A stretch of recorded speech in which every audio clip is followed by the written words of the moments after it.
Hello friends, నేను రాజు గారు. YS Jaganmohan రెడ్డిపై ఇప్పుడు సోషల్ మీడియాలో పెద్ద ఎత్తున విమర్శలు వస్తూ ఉన్నాయి. చాలామంది జగన్మోహన్ రెడ్డి ఈ తెనాలి పర్యటనపై తీవ్రమైన విమర్శలు చేస్తూ ఉన్నారు. జగన్మోహన్ రెడ్డి గారు, మీరు ఇలాంటి వాళ్ళ కోసమా తెనాలి వెళ్ళేది, వీళ్ళ కోసమా మీరు సంఘీభావం ప్రకటించేదంటూ సోషల్ మీడియాలో జగన్మోహన్ రెడ్డి గారిని టార్గెట్ చేసుకొని ఆయనకు ట్యాగ్ చేస్తూ, అది కాకుండా ఎవరైతే ఈ ముగ్గురు అని చెప్తున్నారో వీళ్లకు సంఘీభావంగా జగన్మోహన్ రెడ్డి తెనాలి వెళ్తుండో వాళ్ళకు సంబంధించినటువంటి గత వీడియోలు సోషల్ మీడియాలో పెద్ద ఎత్తున వైరల్ అవడమే కాకుండా జగన్మోహన్ రెడ్డి గారికి ట్యాగ్ చేస్తున్నారు. మీ అందరికీ తెలిసిందే, గత ఏప్రిల్ చివరి వారంలో ఓ ముగ్గురిని పోలీసులు అరెస్ట్ చేశారు. కారణం ఏంటంటే, వాళ్ళు చిరంజీవి అనే ఒక కానిస్టేబుల్పై ఆయన ఇంటికి వెళ్ళి మరీ దాడి చేయడమే కాకుండా ఆయనపై హత్యా ప్రయత్నం చేశారు. ఆ తర్వాత కొన్ని రోజులకి వీళ్ళను అరెస్ట్ చేసి తీసుకొచ్చారు. పోలీసులు వాళ్ళ స్టేషన్ ముందు నడి రోడ్డుపై కూర్చోబెట్టి అరికాళ్ళ పైన లాఠీలతో తీవ్రంగా కొట్టారు. ఆ వీడియోలు సోషల్ మీడియాలో పెద్ద ఎత్తున వైరల్ అయ్యాయి. ఆ తర్వాత ఆంధ్రప్రదేశ్ గవర్నమెంట్ చాలా సీరియస్గా తీసుకొని, ముఖ్యంగా పోలీస్ డిపార్ట్మెంట్ చాలా సీరియస్గా తీసుకొని, ఎవరైతే ముగ్గురు పోలీసులు ఉన్నారో ఎస్ఐ, సిఐ అలాగే కానిస్టేబుల్ని సస్పెండ్ చేశారు. ఆ తర్వాత వైఎస్ఆర్సీపీ దీన్ని సోషల్ మీడియాలో పెద్ద ఎత్తున వైరల్ చేసింది.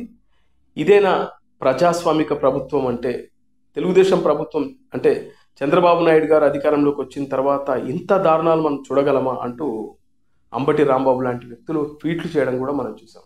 అయితే ఇప్పుడు ఈ ముగ్గురికి సంఘీభావంగా జగన్మోహన్ రెడ్డి గారు తెనాలి వెళ్తున్నారు.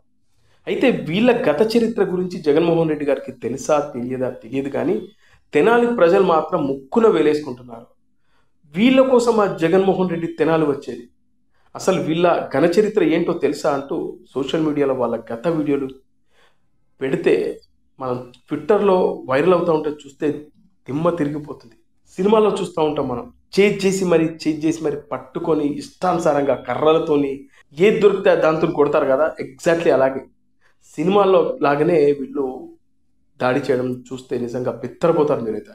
నేను ఆ వీడియోలు ప్లే చేస్తే బాగోదు, ఎందుకంటే ఈ కమ్యూనిటీ గైడ్లైన్స్, యూట్యూబ్ కమ్యూనిటీ గైడ్లైన్స్లో భాగంగా అలాంటి వీడియోలు మనం ప్లే చేయకూడదు. అయితే కొన్ని స్క్రీన్ షాట్స్ అయితే పెడుతున్నాం, మీరు చూడండి.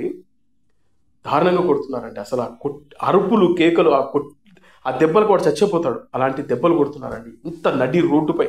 అయితే ఈ ముగ్గురులో ఈ జాన్ విక్టర్ అనే వ్యక్తి పైన 9 కేసులు, అలాగే నవీన్ అనే వ్యక్తి పైన 11 కేసులు, ఇంకో రాకేష్ అనే వ్యక్తి పైన 9 కేసులు. వీళ్ళు రౌడీ షీటర్స్, వీళ్ళపై చాలా కేసులు ఉన్నాయి. అవే కాకుండా బెదిరించి, నడి రోడ్డుపై బెదిరించి డబ్బులు తీసుకుంటారు. ఎవరైనా వీళ్లకు అడ్డు చెప్తే ఇంటికి వెళ్ళి మరి కుక్కను కొట్టినట్టు కొడతారు అనుకోండి. మరి ఇలాంటి వ్యక్తుల కోసం జగన్మోహన్ రెడ్డి వెళ్ళడం ఏంటి అసలు ఆశ్చర్యం కాకపోతే. వాళ్ళు సంఘ విద్రోహ శక్తుల రౌడీ షీటర్స్. వాళ్ళు వైఎస్ఆర్సీపీ ప్రభుత్వంలో ఉండగా 2019 నుంచి 24 వరకు వీళ్ళు ఆడిందే ఆట, పాడిందే పాట. తెనాలిలో వీళ్ళ గురించి మాట్లాడుకొని వ్యక్తులు ఉండరు, కథలుగా చెప్తా ఉంటారు. అలాగే మీరు చూస్తే వీళ్ళు మాజీ వైఎస్ఆర్సీపీ ఎమ్మెల్యే అనుచరులు. మీ అందరికీ ఒక విషయాన్ని గుర్తు చేయాలి. 2024 ఎన్నికల్లో, అసెంబ్లీ ఎన్నికల్లో తెనాలిలో ఒక పోలింగ్ బూత్ దగ్గర జరిగిన ఒక సంఘటన. వైఎస్ఆర్సీపీ ఎమ్మెల్యే అభ్యర్థి లైన్లో నిలబడకుండా డైరెక్ట్గా వెళ్ళి ఓటేద్దామనే ప్రయత్నం చేయగా అక్కడున్న ఒక ఓటరు దాన్ని ఖండించాడు. ఆ వెంటనే ఆయన వెనకాల ఉన్న ఒక 4-5 అతన్ని తీవ్రంగా కొట్టారు. ఈ విషయం మొత్తం దేశం మొత్తం సంచలనమైంది. ఆ కొట్టిన వ్యక్తులే, అందులో ఉన్న అనుచరులే వీళ్ళు విచ్చలవిడిగా ఎంత దొరికితే అంత ఎవరిని పడితే వాడిని దారుణంగా హింసించడం, కొట్టడం.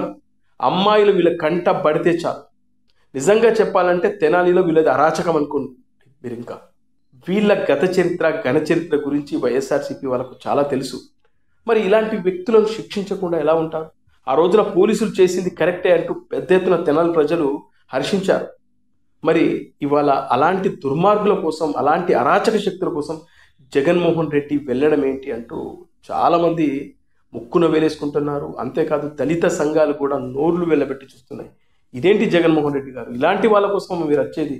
ఏదైనా అన్యాయం జరిగింది, నిజంగా అరాచకం జరిగింది అంటే మీరు అక్కడికి వచ్చి సంఘీభావం ప్రకటించారంటే మిమ్మల్ని మేము అభినందిస్తాము, మీరు చేసింది కరెక్టే అంటాం. కానీ దుర్మార్గులు, వీళ్ళ పీడ ఎప్పుడు విరగడవుతుందా అని మేము ఎదురు చూస్తూ ఉంటే అలాంటి వ్యక్తుల కోసం అండగా నిలబడడం ఏంటి జగన్మోహన్ రెడ్డి అంటూ పెద్ద ఎత్తున విమర్శలు, ఆరోపణలు చేస్తూ ఉన్నారు జగన్మోహన్ రెడ్డిపై. ఇది సంగతి. జగన్మోహన్ రెడ్డి తెనాలి పర్యటన వెనుక ఇంత ఉంది. మరి జగన్మోహన్ రెడ్డి గారికి మరి ఎవరు సలహాలు సూచనలు ఇస్తున్నారో తెలియదు, కానీ తెనాలి ప్రజలు మాత్రం జగన్మోహన్ రెడ్డి రాకను మాత్రం వాళ్ళు జీర్ణించుకోలేకపోతున్నారు.